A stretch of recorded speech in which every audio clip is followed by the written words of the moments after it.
कल्याणमध्ये पूजापाठ करण्याच्या बहाण्याने घरी आलेल्या भोंदू मांत्रिकानं 15 वर्षांच्या अल्पवयीन मुलीचा विनयभंग केल्याची धक्कादायक घटना घडली आहे। या प्रकरणात उल्हासनगरमधला भोंदू मांत्रिक शाहिद शेख विरोधात खडकपाडा पोलिसांनी गुन्हा दाखल केलाय। पोलिसांनी त्याला अटकही केली आहे। भोंदू मांत्रिक शाहिद शेखनं पीडित मुलीच्या आईला घरात शांतता नांदावी म्हणून पूजापाठ करण्याचा सल्ला दिला होता। त्यानंतर पूजापाठ करण्याच्या निमित्तानं घरी आल्यानंतर त्याने त्या महिलेच्या मुलीला तोकड्या कपड्यांमध्ये समोर बसवलं आणि तिला स्पर्श करून तिचा विनयभंग केला। त्यानंतर 4 दिवसांनी तो पुन्हा त्यांच्या घरी आला।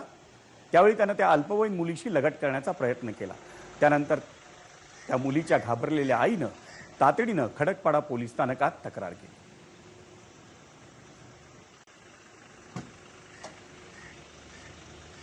फिर्यादी मुलीची आई नसल्याचा गैरफायदा घेऊन त्यांनी त्या मुलीचा विनयभंग करून दुष्कर्म केले आहे।